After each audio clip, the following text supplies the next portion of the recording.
Τα ζώα έχουν ψυχή και συναισθήματα όπως και εμείς.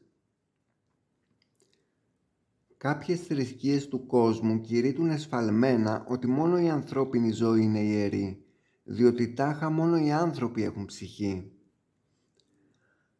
Αυτή είναι μια επικίνδυνη και άτοπη σοφιστία, μια εντελώς παράλογη θεωρία. Εμείς τρώμε, κοιμόμαστε, ζευγαρώνουμε και αμυνόμαστε και τα ζώα κάνουν ακριβώς το ίδιο. Πού είναι η διαφορά? Νιώθουμε τον πόνο και την ευχαρίστηση όπως και αυτά.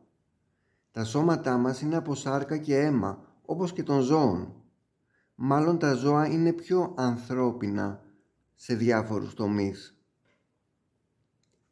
Αυτοί που υποστηρίζουν πως τα ζώα δεν έχουν ψυχή, στην πραγματικότητα είναι αυτοί οι ίδιοι που δεν έχουν ψυχή. Για παράδειγμα, ας εξετάσουμε τους αρουραίους. Είναι ιδιαίτερα κοινωνικά πλάσματα.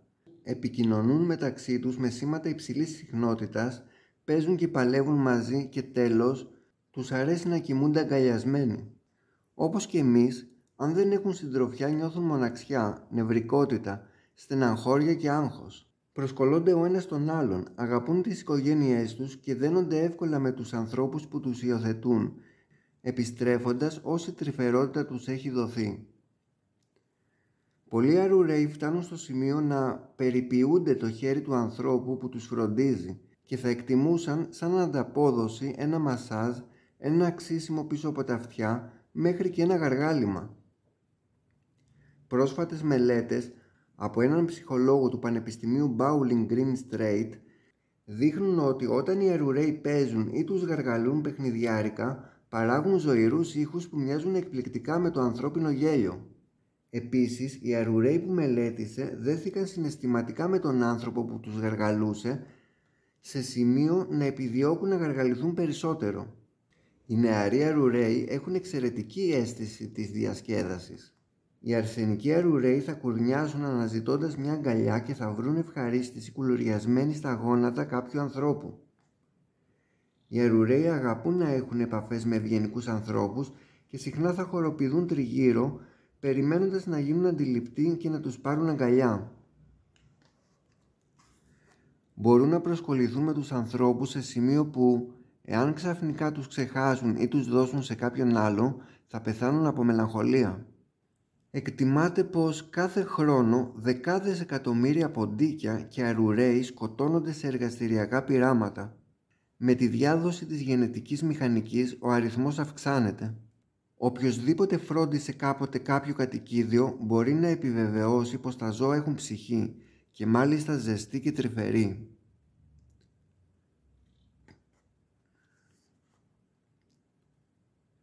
Διαβάστε τις ακόλουθες αληθινές ιστορίες και κρίνετε μόνοι σας.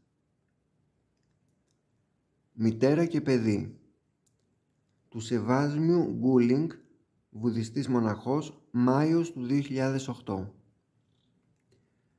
Ένα πρωί, την άνοιξη του 2004, άνοιξα τα ρολά του παραθύρου μου και κάθισα στο γραφείο μου μπροστά στο παράθυρο, ατενίζοντας το γρασίδι και τη λιμνούλα. Λίγα μέτρα μπροστά από το παράθυρό μου, είδα ένα μικροσκοπικό λαγουδάκι να περιτριγυρίζει το σώμα ενός ενήλικα λαγού. Ο λαγός είχε προφανώς πεθάνει και βρισκόταν σε ένα μικρό λάκκο, περίπου 1 μέτρο απέναντι μέσα στο χώμα. Στη διάρκεια της μέρας παρακολουθούσα καθώς ο νεαρός λαγός έτρεχε συνεχώς πέρα δόθε από τη μία μεριά στην άλλη του κήπου με το γρασίδι, διώχνοντας ένα μεγάλο πουλί που προσπαθούσε να αρπάξει τον νεκρό λαγό. Όταν δεν κυνηγούσε το πουλί, το λαγουδάκι έκοβε δαγκονιές ψηλού γρασιδιού που φύτρωνε στον λάκκο, πήγαινε στο λαγό και άφηνε το γρασίδι πάνω στο σώμα του. Η διαδικασία διήρκησε αρκετή ώρα, καθώς το λαγουδάκι έπρεπε να διώχνει ταυτόχρονα το πεινασμένο πουλί. Το λαγουδάκι πάσχιζε ακόμα να αποκρούσει το πουλί όταν έκλεινα το ρολά του παραθύρου μου εκείνο το απόγευμα. Κάποιο πρωινό της άνοιξης του 2005 παρατήρησα έναν ενήλικα λαγό να αναπηδάει έως το μέρος όπου ο άλλος λαγός ήταν πεθαμένος. Ο λαγός τακτοποίησε ό,τι είχε απομείνει από τον ακόμα ευδιάκριτο τύμβο χορταριού και μετά αναπήδησε, επιστρέφοντας πάλι από εκεί που είχε έλθει, από την άλλη μεριά του κτηρίου.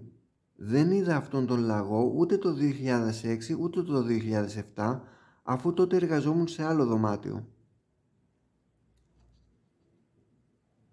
Είναι τώρα Άνοιξη του 2008. Αργά, βράδυ Δευτέρας, επέστρεψα στις Ηνωμένες Πολιτείες ύστερα από 2 μήνες στην Αυστραλία. Την Τρίτη ξυπνάω αργά το μεσημέρι προσπαθώντας να αναπροσαρμοστώ στη διαφορά ώρας. Την Τετάρτη ήταν η πρώτη φορά μετά από 18 μήνες που δούλεψα στο γραφείο μου στο γνωστό σημείο μπροστά στο παράθυρο. Έξω από το παράθυρο, το παχύ γρασίδι ήταν ψηλό, έτοιμο για το εβδομαδιαίο κούρεμα.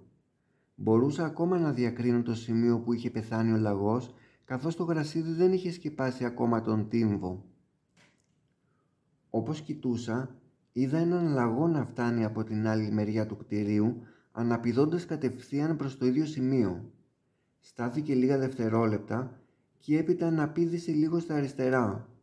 Μετά επέστρεψε πάνω στο σημείο, τακτοποίησε λίγο το ξερό γρασίδι, σταμάτησε για λίγα δευτερόλεπτα και ύστερα, αναπηδώντας, γύρισε πίσω από εκεί που είχε έλθει. Οι συμπάθειες εκτείνονται σε πολλές ζωές και δεν αφορούν μόνο τα ανθρώπινα όντα.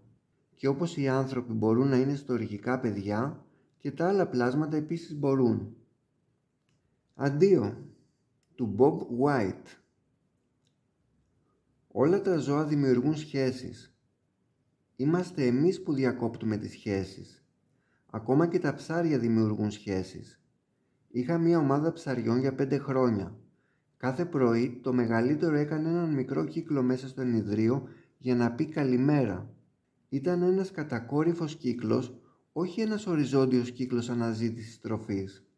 Καθώς το ψάρι αυτό πέθαινε, κάθισα ξάγρυπνος μαζί του 3 ολόκληρα μερόνυχτα. Στο τέλος, ίσα που ανέσαινε.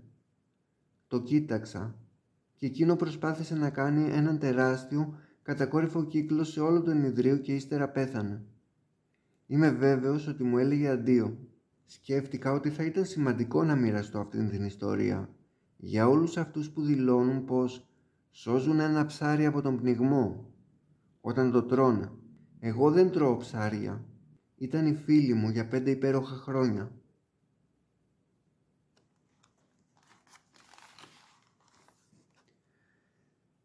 Συντροφικότητα.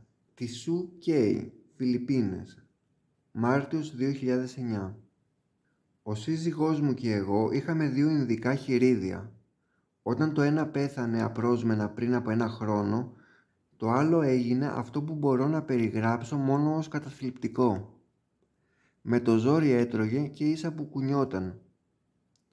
Τα μάτια του ήταν μελαγχολικά, σταμάτησε να τιτιβίζει και δεν έδειχνε κανένα ενδιαφέρον ή περιέργεια για τίποτα. Θέλαμε να θρηνήσουμε την απώλεια του μικρού μας φίλου για λίγο, όμως μετά από λίγες μέρες καταλήξαμε να υιοθετήσουμε ένα ακόμα ινδικό χειρίδιο από την Εταιρεία Προστασίας Ζώων, διότι ήμασταν πολύ ανήσυχοι για το χειρίδιο που μας είχε απομείνει. Μέσα σε λίγες ώρες από την άφιξη του νέου τρωκτικού στο σπίτι, ούτε καν στην ίδια περιοχή λόγω προφυλάξεων, το μελαγχολικό χειρίδιο κορδώθηκε και ξανάρχισε να τρώει και να γρυλίζει. Ήταν μια φανταστική εμπειρία. Τα 2 χειρίδια ήταν πολύ ευτυχισμένα μαζί πάνω από 1 χρόνο μετά. Τα ζώα είναι τα αδέλφια μας σε αυτόν τον πλανήτη και είμαι περήφανη που έχω αυτά τα μικρά χειρίδια ως συντροφιά στο σπίτι μας. Με έχουν διδάξει να είμαι ευχαριστημένη με το φαγητό, τη στέγη, τη ζεστασιά και τη συντροφικότητα. Ο Λεωνάρντο Ντα Βίντσι, που έζησε το 1452 έως το 1519, είπε «Πράγματι, ο άνθρωπος είναι ο βασιλιάς των θηρίων, αφού η βαρβαρότητά του υπερβαίνει τη δική τους. Ζούμε από τον θάνατο των άλλων. Εμείς οι ίδιοι είμαστε ζωντανά νεκροταφεία. Έχω αποδοκιμάσει από πολύ νεαρή ηλικρία την κρεατοφαγία». Ο Σρίλα Πραμπουπάντα στη Σρίμαντ Μπαγκαβατάμ στο 4.26.9 είπε «Κάποιοι απατεώνες προωθούν τη θεωρία ότι τα ζώα δεν έχουν ψυχή ή πως είναι κάτι σαν την πέτρα. Έτσι δικαιολογούν ότι δεν υπάρχει αμαρτία στη σφαγή των ζώων. Στην πραγματικότητα τα ζώα δεν είναι σαν τις πέτρες, αλλά οι φωνιάδες των ζώων έχουν πέτρινη καρδιά. Επομένως δεν τους συγκινεί καμία λογική ή φιλοσοφία. Εξακολουθούν να διατηρούν σφαγεία και να σκοτώνουν ζώα.